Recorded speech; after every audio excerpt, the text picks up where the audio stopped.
Leftist భావజాలం ఉన్నటువంటి వాళ్ళు మైనార్టీలను వీళ్ళు కావాలని కుట్రపూరితంగా బీజేపీ ప్రభుత్వం చేస్తుందని ఒక వాదన ఇది వినిపిస్తున్నది. దీనికి ఏమంటే ఇప్పుడు తెలంగాణలో కూడా ఇదే ఎస్ఐఆర్ రేపు జూన్ 24-25 మొదలవుతుంది. సో ఇక్కడ కూడా చాలా మంది లక్షల మంది రోహింగ్యాలు ఉన్నారు. వాళ్ళందరినీ పంపించేయాలి. ఎందుకు పంపించేయాలి? మనం ఇచ్చే అన్ని పథకాలు వాళ్ళు యూటిలైజ్ చేసుకుంటున్నారు. మనలో ఉన్న పేదలకి అవి ఫలాలు అందట్లేదు కదా కరెక్ట్గా. ఇన్ని లక్షల మంది, ఇన్ని కోట్ల మంది విదేశీయులు అక్రమంగా చొరబడిన వాళ్ళు ఉంటే మన పేదలు ఎప్పుడు బాగుపడతారు? కమ్యూనిస్టు భావాలు ఉన్నటువంటి వాళ్ళు లెఫ్టిస్టులు వీళ్లను బీజేపీ గవర్నమెంట్ వాళ్ళ చేతుల్లో కీలుబొమ్మల్లాగా మారుస్తున్నది అనే దానికి మీరేమంటారు? ఎలక్షన్ కమిషన్ చాలా ట్రాన్స్పరెంట్గా, చాలా సమర్థవంతంగా, in fact one of the best election management చేస్తారు. మన దేశ జనాభా ఇంత పెద్ద democracy, largest democracy in the world, ఇంత పెద్ద డెమోక్రసీలో ఎలక్షన్స్ ఏ ఇబ్బంది లేకుండా కండక్ట్ చేస్తున్నారు. ఒకటి. రెండోది, ఈవీఎంస్ మీద చాలా విమర్శలు చేశారు. ప్రూవ్ చేయమని చెప్పినప్పుడు ఎప్పుడూ రాలేదు. ఇన్ఫ్యాక్ట్ ఎలక్షన్ కమిషన్ ఒక స్టెప్ ముందుకేసి ఇప్పుడు స్లిప్స్ కూడా ప్రింట్ చేస్తుంది, వీవీప్యాట్ స్లిప్స్. అవి కూడా చేస్తుంది ట్రాన్స్పరెంట్గా. అవిటిని కూడా లెక్కించమంటుంది, నాట్ జస్ట్ ఆన్లైన్. ఆ స్లిప్స్ని కూడా లెక్కించమని చెప్తుంది. ఇంత ట్రాన్స్పరెంట్గా, ఇంత ఓపెన్గా, ఇంత క్లియర్గా ఉన్నాక ఇంకా వాళ్ళని ఇన్ఫ్లుయెన్స్ చేసేది ఏముంటుందండి? కానీ చైనా సరిహద్దుల్లో నెలకొన్నటువంటి పరిస్థితులను ఎలా డీల్ చేస్తుంది? ఇప్పుడు చాలా ఆరోపణలు చేస్తున్నారు, ఇక్కడ చైనాలో ఇల్లీగల్ ఆక్యుపేషన్ ఆఫ్ మన సాయిల్ అయ్యిందని. అట్లాంటి ఆర్గ్యుమెంట్స్ అన్నీ వస్తున్నాయి. మొన్న as recently as 3 months back కూడా అస్సాంలో కూడా మన విమానాలు దిగగలిగి రహదారులు తయారు చేసాం మనం.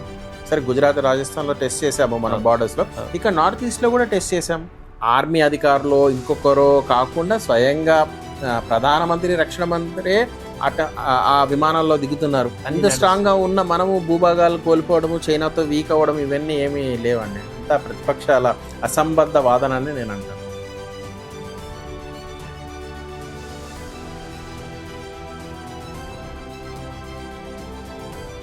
నమస్కారం, వెల్కమ్ టు రిఫ్లెక్షన్. సనాతన ధర్మాన్ని కాపాడుతూ అనేక ఆలయాలు మరుగున పడి ఆ ఆలయాలపై నమాజ్ చేస్తూ మసీదులు కట్టుకున్నటువంటి ఒక దుష్ట పరిపాలన ముస్లింల కాలంలో జరిగింది. వాళ్ళ నుంచి సంవత్సరాలుగా భగవంతుడే ఎదురు చూశాడు, మళ్ళీ మేము ఎప్పుడు బయటకు వస్తామనే స్థితి. ఆ సమయంలో గుజరాత్లో ఒక శక్తి ఉద్భవించి అక్కడి నుంచి దేశానికే నేతృత్వం వహించేటువంటి స్థాయి దాకా ఎదిగిన కఠోర బ్రహ్మచారి, విశ్వగురు స్థానంకు చేరుకోబోతున్న, దేశాన్ని ఆర్థిక పదంలో నడిపిస్తూ ఎన్ని దేశాలు మన కళ్ళ ముందు ఒడిదుడుకులు ఎదుర్కొన్నా కూడా భారతదేశం స్థిరంగా ఉంది అంటే దానికి ప్రధాన భూమిక, కర్త కర్మ క్రియ ఒకే వ్యక్తి, ఆయనే నరేంద్ర మోదీ. బీజేపీ కార్యకర్తలు, బీజేపీలో పనిచేసేటువంటి ప్రతి వ్యక్తి కూడా అంకిత భావంతో నా దేశం, నా హిందూయిజం అనే ఒక భావనతో ఎక్కడ ఆలయాలకు ఇబ్బంది కలిగినా, ఎక్కడ హిందుత్వానికి ఇబ్బంది కలిగినా ధైర్యంగా పోరాడే తత్వం ఇవాళ మోదీ నుంచి, రెండవది ఆర్ఎస్ఎస్ సంఘు వాళ్ళు నేర్పిన శిక్షణ నుంచి వచ్చినటువంటిది. అయితే బీజేపీ మతాన్ని పెంచి పోషిస్తుంది, మత విద్వేషాలు రెచ్చగొడుతుందని ప్రతిపక్షాలు ఎన్ని విమర్శలు చేసినా, కుహానా విమర్శలు ఎన్ని చేసినా దేశ ప్రజలు ఏనాడు కూడా వాటిని లెక్కలకు తీసుకోలేదు. 3 సార్లు బీజేపీని కేంద్రంలో గెలిపించిండ్రు అంటే ప్రజలకు ఎంత విశ్వాసం ఉంటే గెలిపించాలి. అయితే మరి ఆయనలో ఈ ప్రతిపక్షాలు విమర్శిస్తున్న దాంట్లో ఏమైనా అర్థం ఉందా? అసలు వాళ్ళు ఏం విమర్శలు చేస్తున్నారు? విమర్శలకు తగ్గట్టుగా మనతో మాట్లాడడానికి, జవాబు చెప్పడానికి సంఘ్లో అక్కడ అనుభవం, అదేవిధంగా బీజేపీలోకి రావడం, అంతకుముందు ఒక సాఫ్ట్వేర్ ఐటీ రంగంలో పనిచేస్తూ హెచ్ఆర్గా, ఆ తర్వాత అక్కడి నుంచి వేరే సెక్షన్లోకి మారి మంచి జీతం వచ్చినా కూడా ప్రజలకు సేవ చేయాలి, భవిష్యత్తులో కూకట్పల్లి ప్రాంతంలో ప్రజాసేవకు ఏదైనా ఒక ప్లాట్ఫామ్ కావాలి. అదే ఆ ప్లాట్ఫామ్ ఎంచుకోవడానికే జరగబోయే జిహెచ్ఎంసీ ఎలక్షన్లో కౌన్సిలర్గా పోటీ చేయాలనే తపన, ప్రజలకు సేవ చేయాలనే తపన సంపూర్ణంగా ఉన్నటువంటి వారు నార్వా పవన్ గారు ఈరోజు మనతో ముచ్చటించడానికి విచ్చేశారు. వారికి మా ప్రేక్షకుల తరఫున స్వాగతం పలుకుతున్నాం.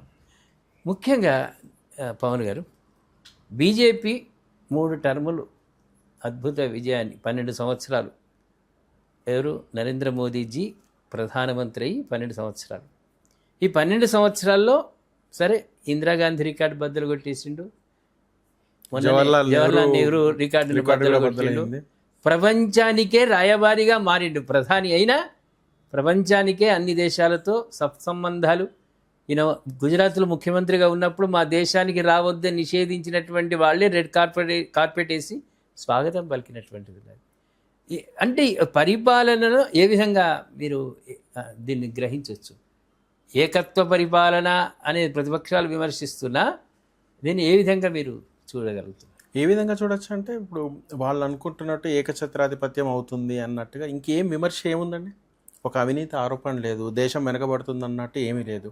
సో వాళ్ళు పర్సనల్ అటాక్కి వెళ్ళారు. అసలు ప్రజల మద్దతు లేకపోతే మనకి 2014లో కానీ 19లో కానీ 24లో కానీ ఎలా గెలుస్తాం మనం? మనకి పూర్తి ప్రజల మద్దతు ఉంది. ఇన్ఫ్యాక్ట్ స్థిరమైన ప్రభుత్వం వల్ల అభివృద్ధి కూడా పర్ఫెక్ట్గా జరుగుతుంది. ఇదొకటి. మూడోది ఏంటంటే, అసలు వీళ్ళ బాధ అంతా ఏంటంటే వాళ్ళకి ఐక్యత లేక లుకలుకల వల్ల ప్రతిపక్షం వీక్ అవుతుంది. కానీ ఇన్ఫ్యాక్ట్ మనకి ఒకసారి 5 సంవత్సరాల ప్రభుత్వం ఉంటే యాంటీ ఇన్కంబెన్సీ వల్ల తక్కువ సీట్లు రావడం, ఓడిపోవడం జరుగుతుంది. అట్లాంటిది అప్రతిహితంగా 3వసారి కూడా ప్రధానమంత్రి అయ్యి అన్ని రికార్డులు బద్దలు కొడుతున్నారు, దేశీయంగా అంతర్జాతీయంగా కూడా. అంటే ఇది ప్రజాబలమే. 100కి 100 పాళ్ళు ప్రజాబలం, ప్రజలు ఆయనపై ఉంచిన విశ్వాసం. మొన్నటి టర్మ్లో కొంచెం మైనార్టీగా గెలిచింది ప్రధానమంత్రి అయినా, ఆయన తలుచుకుంటే, అమిత్ షా తలుచుకుంటే, రాజ్నాథ్ సింగ్ తలుచుకుంటే మిగతా పార్టీల ఎమ్మెల్యేలు ఆల్రెడీ ప్యాకేజీలోకి వచ్చేవాళ్ళు. అట్లా కాకుండా 2 పార్టీల మద్దతుతోటి వ్యవహారం నడుపుతున్నాడు. దీన్ని మనం ఎలా భావించవచ్చు? అంటే చాలా నైతికంగా ప్రభుత్వాన్ని నడుపుతున్నారు. ఎంత అవకాశం ఉన్నా, ఎక్కడ ఎటువంటి తప్పుడు పనులు చేయడానికి అవకాశమో లేకపోతే అవసరమో కనిపిస్తున్నా కానీ ఎటువంటి ప్రలోభాలకి లొంగకుండా నిజాయితీగా నిక్కచ్చిగా ఈ దేశాన్ని నడుపుతున్నారని చెప్తాను నేను. ఆర్థిక పరంగా ఎట్లా అనుకుంటారు? అంటే ఇప్పుడు 4 సంవత్సరాల నుంచి పెట్రోల్, గ్యాస్ ధరలు పెరగలే. అవును, ప్రతిపక్షాలు మర్చిపోవచ్చు కానీ ప్రజలకైతే తెలుసు. ప్రజలకు తెలుసు కనుకనే 3వసారి అధికారంలోకి వచ్చారు వారు. అంతే, 3వసారి వచ్చారు. ఇవాళ చాలా గుళ్ళల్లో నిన్న 12 సంవత్సరాలు అయిన సందర్భంగా సరే పార్టీ పరంగా చాలా కార్యక్రమాలు జరిగాయి, అభిమానులు చాలా కార్యక్రమాలు చేశారు. కానీ ప్రజలు కూడా స్వచ్ఛందంగా నరేంద్ర మోడీ గారి పేరు మీద అభిషేకాలు, అర్చనలు చేశారు. ఇంకా వారు నిండు నూరేళ్ళు ఆరోగ్యంగా ఉండాలి, ఈ దేశాన్ని ముందుకు నడిపేయాలి, విశ్వగురువుగా మనం సాధించాలనుకుంటున్న అన్ని అభివృద్ధి ఫలాల్ని దేశ ప్రజలకు అందించాలని అందరూ కోరుకున్నారు. అటువంటి ప్రజానాయకుడు. అయితే మీరు ఆర్థిక పరిస్థితి గురించి ప్రశ్న అడిగారు. పెట్రోల్, డీజిల్ అంటే పశ్చిమాసియాలో నెలకొన్న యుద్ధం కారణంగా పెరిగినాయి అని ప్రజలు గ్రహించిన ప్రతిపక్షాలు ఏదో రకమైన విమర్శలు అయితే గుర్తిస్తున్నారు. దీన్ని ప్రజలు ఎట్లా? 2 యుద్ధాలు జరిగినాయి, చాలా భీకర యుద్ధం ఇంకా కొనసాగుతుంది. నిన్న కూడా లెబనాన్ మీద దాడులు జరిగినాయి. సో ఇంత పరిస్థితుల మధ్యలో మనకి హార్ముజ్ కెనాల్ నుంచి వచ్చే క్రూడ్ ఆయిల్, అక్కడ పర్మిషన్స్, లాజిస్టిక్ ఇష్యూస్ వల్ల చాలా మినిమలిస్టిక్గా పెంచాం మనం. సుమారు 5-6 ఏళ్ల నుంచి అసలు మనం పెట్రోల్ ధరనే పెంచలేదు. చాలా మినిమలిస్టిక్గా పెంచింది. నేనేమంటానంటే దీన్ని మనము మన చుట్టూ ఉన్న దేశాలు లేదా డెవలప్డ్ కంట్రీస్ లాంటి యుఎస్, ఫ్రాన్స్ దగ్గర కూడా మనము అక్కడున్న హైక్ని కంపేర్ చేసుకోండి, పర్సంటేజెస్ మీకు వాస్తవం అర్థమవుతుంది కదా. మనం ఎంత తక్కువ పెంచాము, ఎంత తప్పనిసరి పరిస్థితుల్లో పెంచాము. అత్యవసరం అయింది కాబట్టి. రెండోది, పెట్రోలియం సంబంధించిన వాళ్ళ కంపెనీల మీద అనేకమైన భారం పడుతుంది అని ముందుగానే ఒక నెల రోజుల ముందు నుంచి ఆయన ప్రకటించుకుంటూ ఆ మాత్రమేనే పెంచింది. అవగాహన పెంచి ప్రజల్లో అవగాహన పెంచి రాత్రి కాకుండా అవగాహన పెంచి చేసిండు. మిగతా దేశాలకు చూసుకుంటే మనం చాలానే వాళ్ళు భయంకరమైన స్థితిలో ఇన్ఫాక్ట్ ఉన్నారు. ప్రజలు కూడా స్వచ్ఛందంగా ఏం చెప్తున్నారు మీకు ఇంటర్వ్యూలలో లేదా ఆ, ప్రజా నాడి ఏముందంటే మాకు ఇంకొక 100 రూపాయలు పెంచినా సరే మోడీయే ఉండాలి, మా దేశాన్ని రక్షించాలి. అసలు ఎక్కడ రక్షణ ఉంది? దుబాయ్ బుర్జ్ ఖలీఫాలో రక్షణ లేదు, ఇటు అమెరికాలో రక్షణ లేదు, ఎక్కడ రక్షణ లేకుండా ఉంది కదా. కానీ భారతదేశం మీద ఒక బాంబు పడలేదు, ఒక విమానం కూలలేదు. అది సో అంటే మన దేశం సుభిక్షంగా ఉంది, సురక్షితంగా ఉంది, అది కావాలి కదా దేశ ప్రజలకి. రెండోదైనా ఇప్పుడు కార్పొరేట్ వ్యవస్థను పెంచి పోషిస్తున్నారు. జిఎస్టీ వచ్చేదంతా కూడా లాభాలు అటే పోతున్నాయి. మిగతా రంగాలలో పెద్దగా డెవలప్మెంట్ లేదు. ఉద్యోగ కల్పనలో కూడా బీజేపీ ప్రభుత్వం విఫలమైంది. ఇవన్నీ వస్తున్నాయి. కొంత వాస్తవం, ఉద్యోగ కల్పనలో కేంద్ర ప్రభుత్వం భారతదేశ వ్యాప్తంగా ఉద్యోగ కల్పనలో సక్సెస్ కాకపోవచ్చు, కానీ ప్రైవేటు రంగాన్ని ప్రోత్సహిస్తున్నారు. ప్రైవేట్ రంగంలో ఉద్యోగాలు పొందాలి. మీరు ఎట్లా చూడాలంటే దీన్ని, ఇది ఇవాళటి పాలసీ కాదు. వాజ్పేయి గారు ఉన్నప్పటి నుంచి కూడా లేదా అంతకుముందు నుంచి కూడా మనము మేనిఫెస్టోలో కానీ లేదా పార్టీ యాజ్ ఎ ప్రిన్సిపల్ ఏం చెప్తుంది, మినిమల్ గవర్నమెంట్ మ్యాక్సిమం గవర్నెన్స్ అని చెప్తున్నాం మనం. అంటే మనం ప్రభుత్వ పరంగా వ్యాపారాలు చేయకూడదు, ఇన్ఫ్రాస్ట్రక్చర్ కల్పించాలి. అంటే 24 hours కరెంట్ అవైలబుల్ ఉండాలి, రోడ్స్ ఉండాలి, లేదా పర్మిషన్స్ సింగిల్ విండోలో రావాలి. మనం ఔత్సాహికుల్ని ప్రోత్సహించాలి. అది ఇవాళ ప్రభుత్వ రంగంలో ఉద్యోగాలు తక్కువ ఉన్నాయేమో అని అనుకోవచ్చు, కానీ ఎన్ని స్టార్టప్స్కి మనము ప్రోత్సాహం ఇస్తున్నాం, మేక్ ఇన్ ఇండియా కానీ, దాని ద్వారా ఎంతమందికి ఉద్యోగాలు వచ్చినాయి, ఇది లెక్క కట్టాలి. సో ఇంకొకటి ఏంటి, వీళ్ళు అంటే కొంతమందికి మాత్రమే ఫేవరెటిజంగా ఉంటున్నారనే మాట ఉంది. వీళ్ళు ఎవరు లేరా? 2014 నేను మేజర్ కార్పొరేట్స్ నేమ్ తీసుకోలేకపోతున్నాను. 2014 ముందు లేరా ఎవరు? వీరు మోడీ హయాంలోనే పుట్టారా? వారు దేశ హితం కోసం పనిచేస్తున్నారు, కలిసి పనిచేస్తున్నారు. అంటే ఏదైనా అందరికీ ప్రభుత్వ ఉద్యోగం రావాలంటే సాధ్యం కాదు కాబట్టి ప్రైవేట్ రంగాన్ని ప్రోత్సహిస్తూ అందులో ఉద్యోగ కల్పన జరుగుతుంది, ఉపాధి కల్పన జరుగుతుంది కనుక మనము ఇన్ఫ్యాక్ట్ ఇండెక్స్, ఎనీ ఇండెక్స్ చూసుకుంటే కూడా మనం ప్రపంచ ఇండెక్స్లో మెరుగ్గానే ఉన్నాం మనం. అదే ఏదో రూపంలో అయితే సంపాదన, ప్రజలకు సంపాదన ఉంది, యువకులు ఏదో విధంగా సంపాదిస్తున్నారు అనేది ఒక తృప్తికరమైన మాట అన్నట్టు. రైట్. రెండోసారి ఇప్పుడు అవినీతి పరులను వేటాడాలి, వాళ్ళకి బయటపడాలంటే ఏం చేయాలి? ఈడీ దాడులు, ఐటీ దాడులు జరగాలి కదా. ఖచ్చితంగా జరగాలి. వాడు ఎప్పుడు బయటకు వస్తాడు? అటువంటి జరిగినప్పుడే కదా. అటువంటి మాపై కుట్రలు అన్నీ కేంద్ర ప్రభుత్వము సమాఖ్య స్ఫూర్తి అంటారు. ఇది నాకు అర్థం కాదు. అంటే ఇప్పుడు కాంగ్రెస్ గవర్నమెంట్ తెలంగాణలో ఉంది, కాంగ్రెస్ నాయకుల మీద ఈడీ దాడులు చేసి సాక్షిభూతంగా వాళ్ళు మీడియాకి చెప్పారు ఇంత అయింది. మా మీద కుట్రపూరితంగా అంటే ఎప్పుడు జరగాలి మీ పైన? అంటే మీకు పార్టీ ఉంటే, సెంట్రల్లో ఒక పార్టీ ఉంటే మీపై దాడులు జరగకూడదా? ప్రతిపక్ష వాదనలో ఏమైనా పస ఉందా? అట్లా ఏం లేదండి. ఇప్పుడు ఎప్పుడూ లేనంతగా ఇండిపెండెంట్గా వర్క్ చేస్తున్నాయి నిఘా సంస్థలు కానీ, మన అన్ని agencies. In fact election commission of India కూడా ఓట్ చోరీ అంటారు. ఫర్ ఎగ్జాంపుల్ ఓట్ చోరీ అంటారు, ఇంకోటి అంటారు. ఇప్పుడు SIR వచ్చింది, కొన్ని లక్షల ఓట్లు మనము బెంగాల్లో తీసేశారు. SIR ఇప్పుడు వచ్చిందా? మోడీ గారు వచ్చినాక వచ్చిందా? మరి మనము ప్రతి 20 సంవత్సరాలకి SIR చేస్తూనే ఉన్నాము, ఈ ప్రక్రియ ఉంది. బంగ్లాదేశీలు అక్రమంగా చొరబడ్డారు, వాళ్ళు ప్రూఫ్స్ చూపించలేకపోయారు. ఇన్ఫ్యాక్ట్ మనకి SIRలో ఏముంది, 3 సంవత్సరాల వరకు రికార్డ్స్ భద్రపరచాలని ఉంది. ఎక్కడైనా ఆఫీసర్ ఎవరన్నా ప్రలోభానికి లోనై యాడ్ చేసినా తీసేసినా తన ఉద్యోగం పోయేంత పని కదా. అంతే. మరి ఎట్లా 90 లక్షల ఓట్లు ఎట్లా పోతాయి నిర్ద్వందంగా? అవి దొంగ ఓట్లు కనుకనే పోయినాయి. So every agency is working transparently. ఇప్పుడు ఉన్నంత ట్రాన్స్పరెంట్గా ఎప్పుడూ లేదు. అదే ఏదైనా పశ్చిమ బెంగాల్ ఒక ఉదాహరణ. పశ్చిమ బెంగాల్లో అక్కడ మంచి ఫిల్టర్, బ్రహ్మాండమైన ఫిల్టర్ అయ్యింది. వాళ్ళు రోహింగ్యాలు, వేరే బంగ్లాదేశ్ నుంచి వచ్చిన వాళ్ళంతా ఇప్పుడు మూటాముల్లే చదువుకొని పోయేటువంటి పరిస్థితి. దీనివల్ల, ఈ చర్య వల్ల ఏమవుతుందంటే మిగతా రాష్ట్రాల్లో ఉన్నటువంటి లెఫ్టిస్టు భావజాలం ఉన్నటువంటి వాళ్ళు, మైనార్టీలను వీళ్ళు కావాలని కుట్రపూరితంగా బీజేపీ ప్రభుత్వం చేస్తుందని ఒక వాదన అయితే వినిపిస్తున్నది. దీనికి ఏమంటారు? ఒకటి, కుట్రపూరితంగా చేస్తే 90 లక్షల మంది ఎట్లా ఎగిరిపోతారు? వాళ్ళు కంటెస్ట్ చేయరా? ఎస్ఐఆర్ తరఫున ఇన్ఫ్యాక్ట్ ఎస్ఐఆర్కి బంగాల్ పోలీసులు అసలు సహకరించలే కనుక కేంద్ర బలగాలను దింపి మనం ఎస్ఐఆర్ అక్కడ రన్ చేయాల్సి వచ్చింది. ఇప్పుడు తెలంగాణలో కూడా ఇదే ఎస్ఐఆర్ రేపు జూన్ 24-25 మొదలవుతుంది. సో ఇక్కడ కూడా చాలామంది లక్షల మంది రోహింగ్యాలు ఉన్నారు, వాళ్ళందరినీ పంపించేయాలి. ఎందుకు పంపించేయాలి? మనం ఇచ్చే అన్ని పథకాలు వాళ్ళు యూటిలైజ్ చేసుకుంటున్నారు. మనలో ఉన్న పేదలకి అవి ఫలాలు అందట్లేదు కదా కరెక్ట్గా. ఇన్ని లక్షల మంది, ఇన్ని కోట్ల మంది విదేశీయులు అక్రమంగా చొరబడిన వాళ్ళు ఉంటే మన పేదలు ఎప్పుడు బాగుపడతారు? వాళ్ళు ఎప్పుడు పావర్టీ లైన్ నుంచి బయటకు వస్తారు? అందుకోసం కదా ఇది. ఓన్లీ రాజకీయ పరంగానే చూడద్దు, ఇది వెల్ఫేర్ పరంగా చాలా పెద్ద సమస్య మనకి. అంతే, వెల్ఫేర్ పరంగా ఇది పెద్ద సమస్య. ఫలాలు ఎక్కడ అందుతున్నాయి? మనము జటిలంగా మారే అవకాశం ఉంది.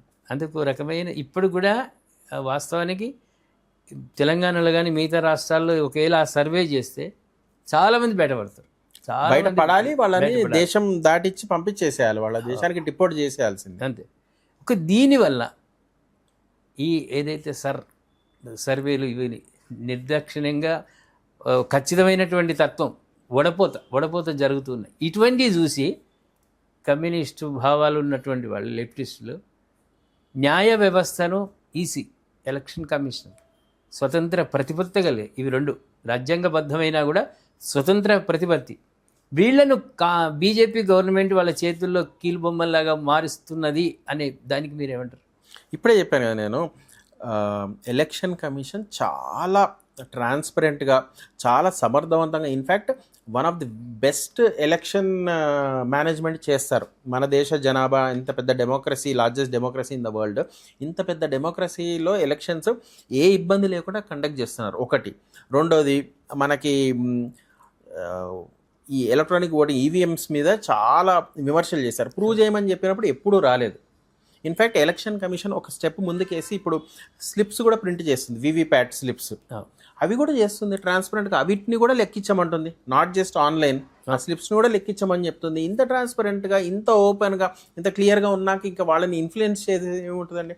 అదే ఈవీఎంస్ని, ఎలక్షన్ కమిషన్ని మేనేజ్ చేస్తుంటే మన సొంత రాష్ట్రమైన తెలంగాణలో కాంగ్రెస్ గవర్నమెంట్ ఉంది. ఎట్లా వచ్చింది? వాళ్ళు ఎలక్షన్ కమిషన్ని మేనేజ్ చేశారా? ఈవీఎంస్ని మేనేజ్ చేశారా? లేదా మన పక్క రాష్ట్రం ఇమీడియట్ నైబర్ కర్ణాటకలో కూడా కాంగ్రెస్ గవర్నమెంట్ ఉంది, శివకుమార్ గారు ముఖ్యమంత్రిగా ఉన్నారు, అక్కడ కూడా ఇదే చేశారా? కేరళలో జరిగింది. కేరళలో ఉన్నారంటే మీరు గెలిస్తేనేమో న్యాయబద్ధంగా, ధర్మబద్ధంగా గెలిచినట్టు, బీజేపీ గెలిచిన చోట ఈవీఎంలు హ్యాక్ చేసినట్టు, ఎలక్షన్ కమిషన్ మేనేజ్ చేసినట్టు ఎట్లా అవుతుంది? అదే ఇది ఎట్లుంటుందంటే, నా ఇంట్లో కరెంటు లేకున్నా సరే నీ ఇంట్లో ఉండొద్దు అంటే, తాను గెలిస్తే ఇది న్యాయబద్ధంగా జరిగిందనే భావన, ఎదుటి పార్టీ వాళ్ళు గెలిస్తే ఇక్కడ ఏదో ట్యాంపరింగ్ జరిగిందన్న ఒక ఫీలింగ్లో కొట్టుమిట్టాడుతున్నారు.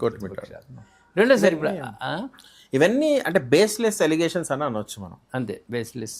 మళ్ళీ రెండోది, ఎక్స్పీరియన్స్ లేనటువంటి ప్రతిపక్ష హోదాలో ఉన్నటువంటి నాయకులు, అది మాట్లాడే తీరులో పరిపక్వత లేనటువంటి వాళ్ళు మాట్లాడేది ఎట్లా అంటే చిన్నపిల్లలు మాట్లాడినట్టుగా అయిపోతుంది. రెండో, వ్యవసాయ రంగం మీద ఎలాంటి దృష్టి పెడుతుంది నరేంద్ర మోదీ ప్రభుత్వం? వ్యవసాయ రంగం మీద ఇన్ఫ్యాక్ట్ అక్కడ కొంచెం ఇబ్బంది జరిగింది. వ్యవసాయ చట్టాలు కొన్ని తీసుకొచ్చారు, ప్రజల్లోకి కరెక్ట్గా తీసుకెళ్ళలేకపోవడం వల్ల కొంత వెనక్కి తీసుకున్నారు మోడీ గారు. కానీ అదర్వైజ్ అయితే ఇప్పుడు ఎప్పుడూ లేని విధంగా దేశం మొత్తం మీద రైతులకి ఇన్పుట్ సబ్సిడీని వాళ్ళ అకౌంట్స్లోకి వేస్తున్నాం మనము. అదే కాకుండా యూరియా అవైలబిలిటీ 2014కు ముందు మనం ఎన్ని చెప్పుల లైన్లు చూసాము, ఎన్ని ఊళ్ళల్లో లాఠీ చార్జీలు, అక్కడే రైతులు నానా ఇబ్బందులు పడడం చూసాం మనం. అట్లాంటిది ఇవాళ యూరియా అవైలబిలిటీ విరివిగా ఉంది, ఎక్కడ షార్టేజ్ లేదు. ఇట్లా ఎన్నో, అంటే మద్దతు ధర పెంచడంలో, మద్దతు ధర పెంచి దానికి ఒక చట్టబద్ధత తేవడంలో కూడా నరేంద్ర మోడీ ప్రభుత్వం ఎంతో కృషి చేస్తుంది. కరెక్ట్. అంటే మీరు అన్నట్టుగా గత కేసీఆర్ ప్రభుత్వం ఉన్నప్పటి నుంచి కూడా ఎరువుల కొరత అయితే లేదు. ఇప్పుడు మళ్ళీ మొన్న మనకు 2014లో కొంచెం ఇబ్బందికరమైన పరిస్థితి, అదే టెక్నికల్గా దాన్ని కొంచెం మార్చారు కదా. ఇప్పుడు యూరియాలో వేప పొడి కలపడం, అది ప్రైవేట్ కంపెనీస్కి డైవర్ట్ అవ్వకుండా చూడడం లాంటి మెజర్స్ తీసుకున్నందువల్లే కదా మనకి ఎక్కడ యూరియా డైవర్ట్ అవ్వకుండా రైతులకి లేదా అవసరమైన వాళ్ళకి అందుబాటులోకి వచ్చింది. అంతే అంతే, అంటే వక్ర మార్గంలో వెళ్ళేటువంటి దాన్ని మిస్యూజ్ అవ్వలేదు అది. అంతే అంతే, సక్రమైనటువంటి విధాన పద్ధతులు. రెండోసారి ఇప్పుడు పాకిస్తాన్, సరే అది మనకు అజాత శత్రువే, అది ఎప్పుడు శత్రుదేశమే మనకి ఎప్పుడు. కానీ చైనా సరిహద్దుల్లో నెలకొన్నటువంటి పరిస్థితులను ఎలా డీల్ చేస్తున్నారు? ఇప్పుడు చాలా ఆరోపణలు చేస్తున్నారు ఇక్కడ చైనాలో ఇల్లీగల్ ఆక్యుపేషన్ ఆఫ్ మన సాయిల్ అయ్యిందని, అట్లాంటి ఆర్గ్యుమెంట్స్ అన్నీ వస్తున్నాయి. మనం చూసాం కదా గల్వాన్లో మనం ఎట్లా చైనాని అపోజ్ చేసాము లేదా ఎట్లా నిలబడి పోరాడాము అనేది. ఇన్ఫ్యాక్ట్ ఇన్ని రోజులు స్వాతంత్రం వచ్చి 70 సంవత్సరాలు అవుతున్నా కానీ లేని లాస్ట్ మైల్ కనెక్టివిటీ మనం ఇప్పుడు ప్రొవైడ్ చేస్తున్నాం. ఆర్మీ, ఎయిర్ ఫోర్స్ ఇమ్మీడియట్గా ప్లేసెస్ ఆఫ్ ఇన్సిడెంట్కి వెళ్ళడానికి ట్రాన్స్పోర్టేషన్, లాజిస్టిక్స్ అన్నీ చూస్తున్నాం. ఇప్పుడు మొన్న as recently as 3 months back కూడా అస్సాంలో కూడా మన విమానాలు దిగగలిగే రహదారులు తయారు చేసాం మనం. సరే గుజరాత్, రాజస్థాన్లో టెస్ట్ చేసాము మన బార్డర్స్లో, ఇక్కడ నార్త్ ఈస్ట్లో కూడా టెస్ట్ చేసాం. అండ్ ఆర్మీ అధికారులు ఇంకొకరో కాకుండా స్వయంగా ప్రధానమంత్రి, రక్షణ మంత్రి ఆ విమానాల్లో దిగుతున్నారు. రేపు నిజం అంటే రియల్ లైఫ్లో ఎటువంటి ఇబ్బంది రాకుండా, మన సైనికులకు ఏ ఇబ్బంది రాకుండా వాళ్ళు ఆ విమానాల్లో ఆ హైవేస్ మీద దిగి 2 విషయాలు చాటుతున్నారు. మన రెడీనెస్ చాటుతున్నారు, మన రోడ్ల నాణ్యత, మనం ఎంత స్పీడ్గా అక్కడికి చేరుకోగలం అనే విషయాన్ని చెప్పకనే చెప్తున్నాం మనం. అక్కడ ఉండే హైవేలలో కూడా రన్వేలుగా మారే అవకాశాలు ఎప్పుడైనా జరిగింది. ట్రయల్ రన్స్ చేయడం జరిగింది. అంటే ఏదైనా ముందు చూపు వ్యవహారంతో అంత స్ట్రాంగ్గా ఉన్న మనము భూభాగాలు కోల్పోవడము, చైనాతో వీక్ అవ్వడం ఇవన్నీ ఏమీ లేవండి. అదంతా ప్రతిపక్షాల అసంబద్ధ వాదన అని నేను అంటాను.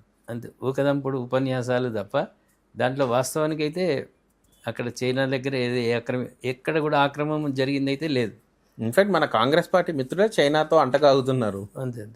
పాకిస్తాన్లో ఎంతమంది చచ్చిపోతే వీళ్ళు లెఫ్టిస్టులు బాధపడ్డారు, సంతాపం వ్యక్తం చేశారు. అది కాశ్మీర్లో అమాయకులను చంపిన దానికి వాళ్ళ సానుభూతి లేదు. ఇప్పుడు వారసత్వ రాజకీయాలంటే అనుపరంపరగా తాత, తర్వాత తండ్రి, మనవడు ఏదో రాచరిక వ్యవస్థలాగా కొనసాగుతుంది కాంగ్రెస్లో.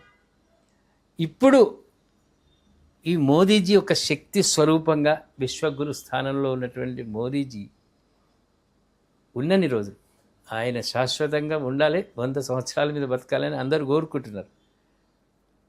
ఈ వారసత్వపు ప్రధానులు అయ్యే యోగం రాహుల్కు ఉందా అసలు? ఖచ్చితంగా లేదని అంటాను ఆయన. ఖచ్చితంగా లేదు. ఇన్ఫ్యాక్ట్ కొంతమంది ఏంటంటే మోడీ షా మాత్రమే చూస్తున్నారు అట్లా అని కూడా అంటారు. కానీ వారసత్వ రాజకీయాలు ఉన్న ఏ పొలిటికల్ పార్టీ కూడా సక్సెస్ఫుల్ అవ్వలేదు కదా, సెకండ్ జనరేషన్. సో కొత్త వాళ్ళు రావాలి. ఇన్ఫ్యాక్ట్ మోదీ ఎక్కడి నుంచి వచ్చారు? బీజేపీ అట్లాంటి అవకాశాలు ఇస్తుంది, అట్లాంటి platform BJP. In fact latest example Nitin Nabin గారే, బీజేపీ జాతీయ అధ్యక్షులు వారు. ఎక్కడి నుంచి వచ్చారు ఎవరికి తెలియదు. అట్లనే వస్తారు. నెక్స్ట్ ప్రధానమంత్రులు కూడా, దేశానికి కాబోయే ప్రధానమంత్రులు కూడా ఎవరు అవుతారో చెప్పడానికి రాదు. పలానా వాళ్ళ అబ్బాయి అవుతాడు, పలానా వాళ్ళ అమ్మాయి అవుతుందని ఏముండదు. ఊహించడానికి వీల్లేదు, అసలు వీల్లేదు. పశ్చిమ బెంగాల్ ఎలక్షన్లో కూడా పని మనుషులు ఇద్దరికి అవకాశాలు మహిళలకు కల్పించి ఒకళ్ళు మినిస్టర్ అయ్యారు. అవును.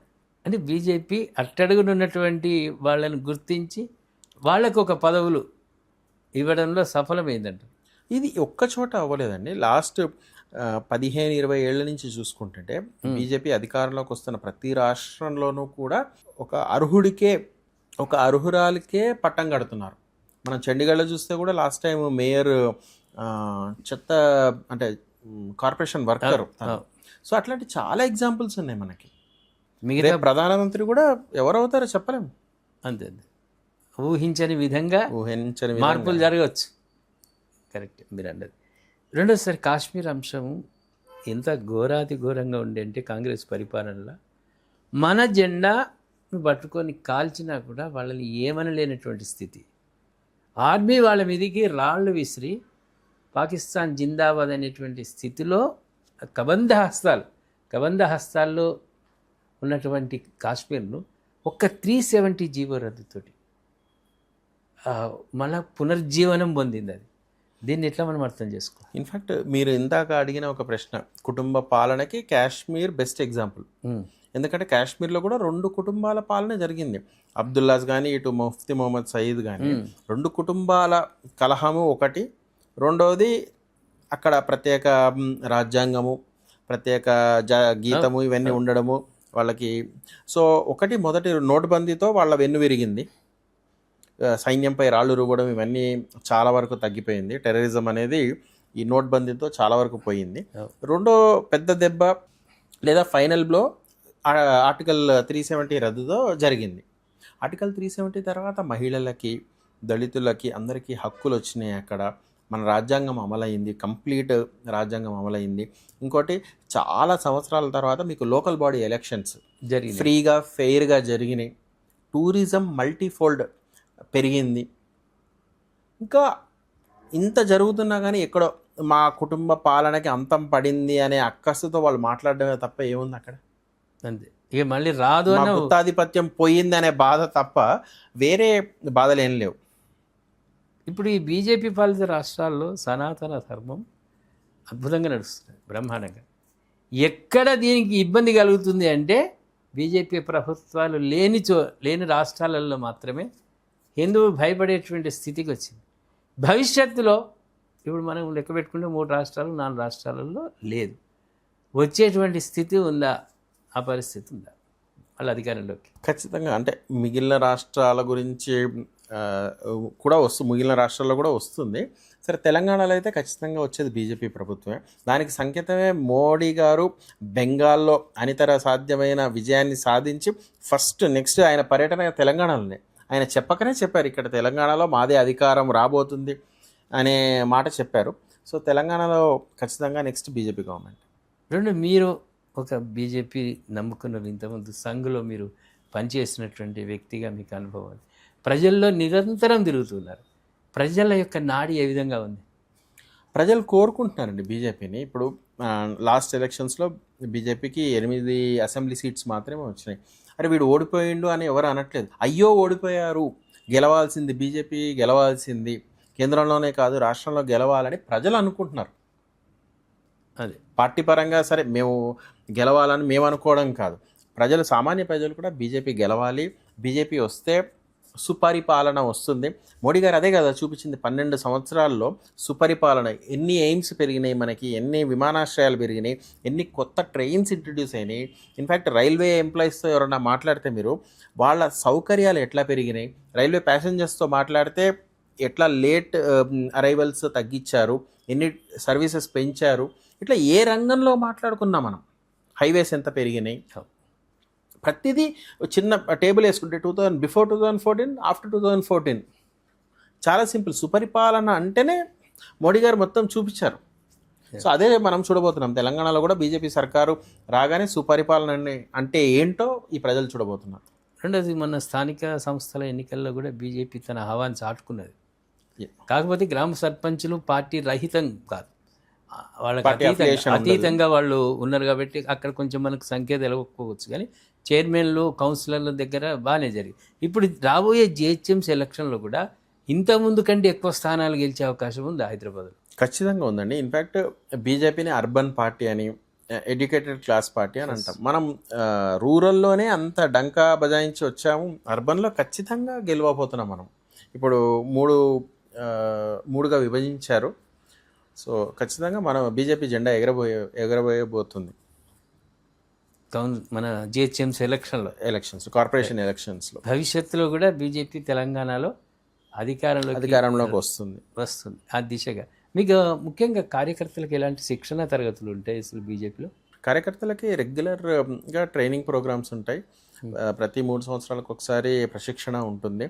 చాలా నియమ నిబంధనలతోని సంఘలో జరిగినట్టే, జరిగినట్టే బీజేపీలో కూడా కార్యవర్గ శిక్షణలు జరుగుతాయి. నేను చాలా కాలం సంఘలో ప్రయాణించి లేదా సంఘలో ఉండి ఇప్పుడు ఇక్కడికి వచ్చి ఆ సిస్టమ్ చాలా బాగుంది. ఒక పొలిటికల్ పార్టీలో కూడా ఇంత బ్రహ్మాండమైన ట్రైనింగ్, ప్లానింగ్ అంతా. ఎందుకు అడిగానంటే మిగతా పార్టీలలో శిక్షణ తరగతులు అంటే కనిపిస్తారు. గెలిచినటువంటి ఎమ్మెల్యేలకు శిక్షణ ఇవ్వాల్సిన అవసరం ఏర్పడ్డది. అసెంబ్లీలో వాళ్ళు తీరు వ్యవహారం చూస్తూ ఉంటే వీటికి శిక్షణ ఇచ్చి మొదలు అసెంబ్లీకి పంపాలనే దాంట్లో ఉంది. బీజేపీ ఆర్ఎస్ఎస్ సంఘ ఏంటంటే, సరే హిందూ మతం వాళ్ళు హిందువులు కాబట్టి హిందూ మతాన్ని గౌరవిస్తారు, హిందూ మతం కోసం పోరాడతారు, కానీ ఒక మనిషితో ఎలా మాట్లాడాలి, తన భావాలను ఒక హిందువుకి ఎలా వ్యక్తీకరించాలనేది అక్కడ ట్రైనింగ్లో పటిష్టంగా ఉంటుంది. ఆ కార్యకర్తనే కదా, ఆయనకు అన్నీ తెలిసి ఉంటేనే ప్రజలను ఒప్పిస్తాడు భవిష్యత్తులో. ఖచ్చితంగా. ఇప్పుడు అంటే చాలాసార్లు మనం పార్లమెంట్లో కానీ రెస్పెక్టివ్ అసెంబ్లీస్లో చూస్తున్నప్పుడు కొన్ని కొన్ని పార్టీల వ్యవహారము అస్సలు డిసిప్లిన్ లేకుండా ఉంటారు. అది ఇన్ఫ్యాక్ట్ బీజేపీలో అయితే వెల్లోకి వెళ్ళొద్దనే నియమ నిబంధన ఉంది, గౌరవప్రదంగా మాట్లాడాలని ఇన్స్ట్రక్షన్స్ ఉన్నాయి. సో ఇట్లాంటివి అక్కడ లేవు, లేదా లేకపోగా ఉల్టా ప్రోత్సహిస్తారు కూడా ఇండిసిప్లిన్ని. అలాంటి వ్యవహారం జరగకుండా ఉంటే బాగుంటుంది. అది ఏదైనా కోరుకునేది కార్యకర్త నుండే నాయకులు బయటకు వస్తారు. నవ యువకులే రేపు భవిష్యత్తులో పెద్ద నాయకులు అయ్యే అవకాశం ఉంటుంది. కాబట్టి శిక్షణ అనేది వాళ్ళకు నుంచి ఒక పార్టీ నుంచి ఎన్నికైనా కానీ ఆ చట్టసభలో ఎన్నికైన తర్వాత ప్రజాప్రతినిధిగా ఉన్నప్పుడు ఖచ్చితంగా డిసిప్లిన్డ్గా ఉంటే బాగుంటుంది అనేది అభిప్రాయం. అంతే సార్. క్రమశిక్షణ మనకు గురువులు ఎట్లా నేర్పుతారో పార్టీ అధినాయకులు కూడా కార్యకర్తలకు ఆ విధమైన శిక్షణ ఇస్తే ఉత్తమమైనటువంటి ఫలితాలు రావచ్చు. Right sir. మీరు ప్రజాసేవకు అంకితమైనరు, బీజేపీకి అంకితమైనరు, ఎన్నో ఉద్యోగాలను వదులుకొని వాళ్ళ ప్రజాసేవకు ముందుకు వచ్చారు. కాబట్టి మీరు ప్రజల యొక్క ఆశీర్వాద బలంతో సమున్నతమైన ప్రజాసేవా పదవులు మీకు లభించాలి. మీరు వీలు చూసుకొని సమయం చూసుకొని మా ప్రేక్షకులతో మాట్లాడడానికి ఇచ్చేసినందుకు మీకు ప్రత్యేకంగా ధన్యవాదాలు తెలియజేస్తూ ఈ ముఖాముఖి కార్యక్రమం ఇంతటితో సమాప్తం. మరో ప్రత్యేక అతిథితో మళ్ళీ రిఫ్లెక్షన్ న్యూస్లో మరో ముఖాముఖి కార్యక్రమం చూద్దాం. చూస్తూనే ఉండండి రిఫ్లెక్షన్ న్యూస్.